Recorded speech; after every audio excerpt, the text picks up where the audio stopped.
Hey, what's up guys? Thanks for tuning in, and here's my review for Bragi's new line of fully wireless earbuds simply called the Headphone.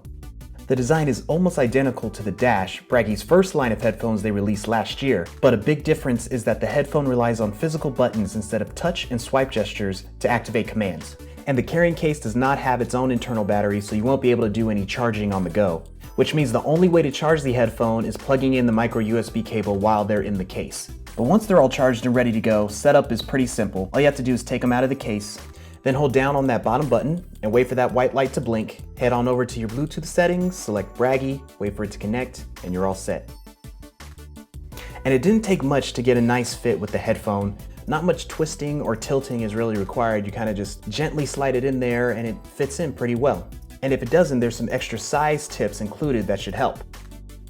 And as I mentioned earlier, all functions are activated through these small buttons on the right earbud.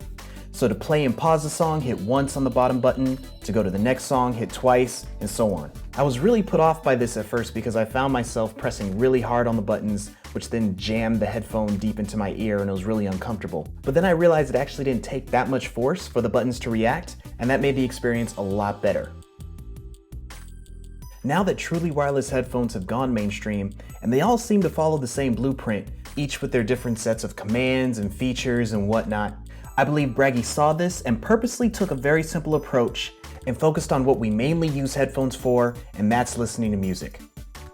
And I actually think they did a pretty good job. The sound is pretty well balanced and the bass has some nice punch to it. It's nothing life-changing, but it's a really nice experience when you're walking around, making a commute, running errands, and you want to listen to music while you're doing so. And the convenience of the carrying case means you have a place to put them when you're done, and it's easy to take them back out and start listening again. I just wish the case had its own battery so I could charge on the go, because that's usually how it's done nowadays with wireless headphones. But with the promised 6 hours of battery life that the headphone gives you, you probably won't need to charge them that much anyway. And another side effect of the case not being a charger means you have to always remember to turn off the headphone when you're putting it in the case, or else it'll just keep running and drain battery. But on a more positive note, the headphone for me has held up to its 6-hour promise, which is really good compared to a lot of the other offerings out there. And the call quality on the headphone is decent, not great, but not bad. Best way to put it is don't expect too much in this area. Again, the focus is music, and it just so happens to take calls as well. And one feature that I'm really happy and surprised to see make it over to the headphone is the audio transparency feature, which lets in ambient noise around you so you can actually hear what's going on instead of everything being muffled by having 2 earbuds jammed in your ear. It's just one of those things that's just, in my opinion, just really cool. I love it. And even though the headphone wasn't designed for any heavy or intense type of activity, they should stay in your ear pretty well if you find yourself needing to get from point A to point B a little bit faster than expected. But one area I'm pretty disappointed with is, for whatever reason, I cannot get the headphone to pair with my Apple Watch. I keep getting an error.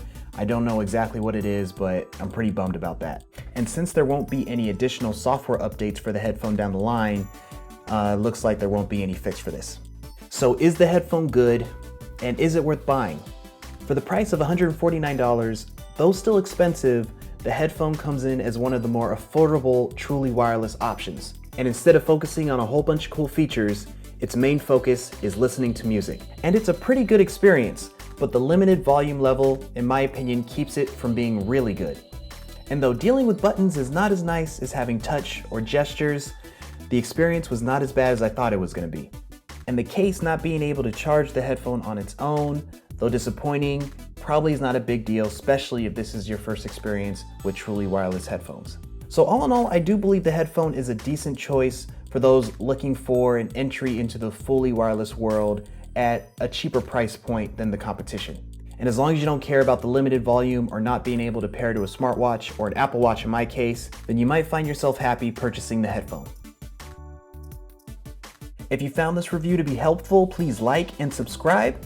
And again, my name is Royce with special guest Devon Stewart. Thank you so much for watching.